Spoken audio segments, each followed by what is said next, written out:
All right, welcome back to Getting Sober, Again, my name is Jay, and today we're asking the big question, which is, why isn't sobriety making me happy?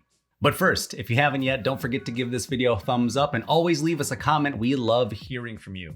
All right, let's get started. For those of you that are in early sobriety, there will come a time when you think to yourself, why isn't sobriety making me happy?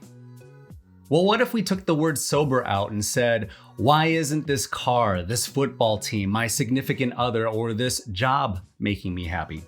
Since when did it become anyone or anything's responsibility to control what brings us joy other than ourselves? When and why did we give everything else the power to control our emotions? In early sobriety, you might think to yourself, well, I sacrificed all these minutes not getting drunk. How come people aren't happy for me? Where's my trophy? Where's my medal? Where's my celebration? Well, let me ask you this question. If you had a coworker who did a really bad job for a really long time, and then all of a sudden started showing up on time, does that mean that they deserve a raise? What about the employee of the month or that special parking space next to the boss? Not exactly. Our most recent track record with sobriety and being present isn't exactly resume worthy. Sometimes doing what we're supposed to do isn't exactly thrilling. But what we're going to be able to do for ourselves, for our friends, for our family, and maybe for those coworkers is to show up, be consistent, and maybe start leading by example in time. Remember, everyone loves a great comeback story, and you're currently writing your own as we speak. But don't go getting up on your soapbox just yet. Give it a minute. We have to remember that we used people, just like we used places and things to make ourselves happy. And when we start to look to external sources for our internal happiness is when we start the cycle of anxiety and depression all over again. It's important that we don't use sobriety and make it responsible for our happiness. There will be a void left behind from our prior alcohol use that we now have the opportunity to fill with positive uses of our time. Think of it this way as it relates to working for a company. Getting drunk is like being an employee. You know what the pay is, when to show up, what you have to do, and when to leave. But being sober is like building that company from scratch. You have no proof that you're going to succeed. The reward is not immediate. There's unfamiliar work ahead, and the major benefits come along slowly. Just like not many people own their own companies, not many people are sober because not many people are willing to make the sacrifices to push through each new unfamiliar obstacle as it comes. The pink cloud or the honeymoon phase of sobriety typically ends around month 3 or 4 when the high of sobriety wears off and now you have to turn the corner into new challenges. Challenges such as self-love, making apologies, and starting new healthy habits, and also too, just getting to know who you are now and getting acclimated to this new position in your company that you have designed for yourself. All of us who decide to get sober also go through these same experiences, and we all go through them together. Winston Churchill said that if you're going through hell, keep going. And Helen Keller said that a bend in the road is not the end of the road unless you fail to make the turn. We previously made a video called Managing Your Unrealistic Sobriety Expectations. There's going to be a link in the video description down below. By the way, did you remember to give this video a thumbs up? In that video, we talked about the importance of not expecting so much out of sobriety. Think of your new sobriety as a cute little newborn baby workhorse. Someday it's going to be big and strong and capable of handling whatever task that you give it.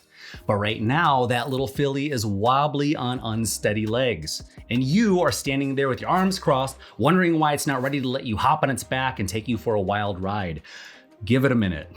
One thing that we all have in common in early sobriety is being impatient. Because after all, when we wanted to feel good now, we hit the easy button of alcohol, checked into our local bar, and checked out of reality. We still have to nurture, feed, and care for our early sobriety. We still have to show up every day just like we do for school, work, and our relationships.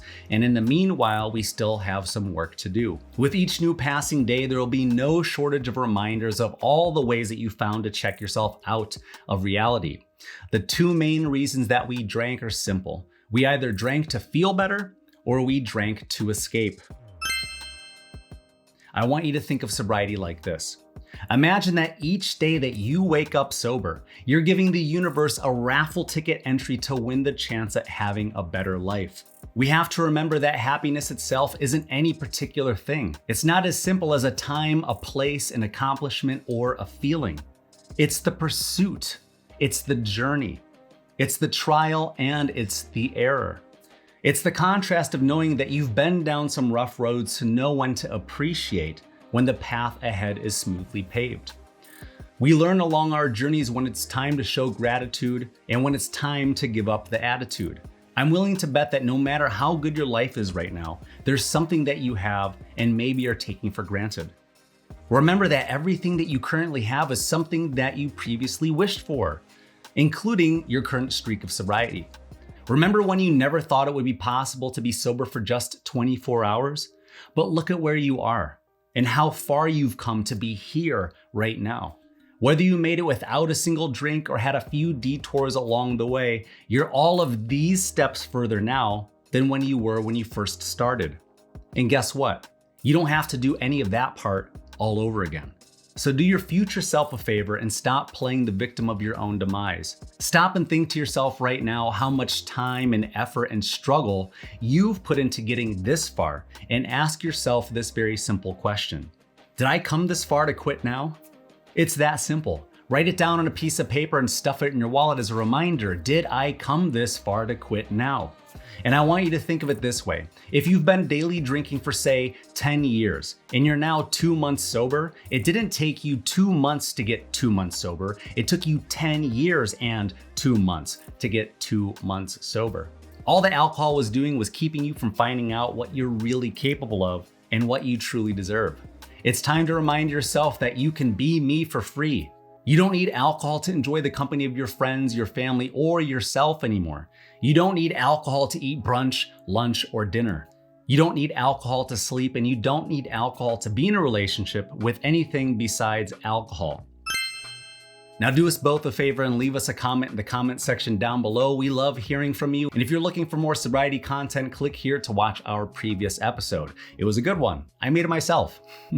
And make sure that you're subscribed if you care about your self-improvement journey as much as we do. And with that, I want to wish you good luck on your sobriety journey, and we will see you in the next video.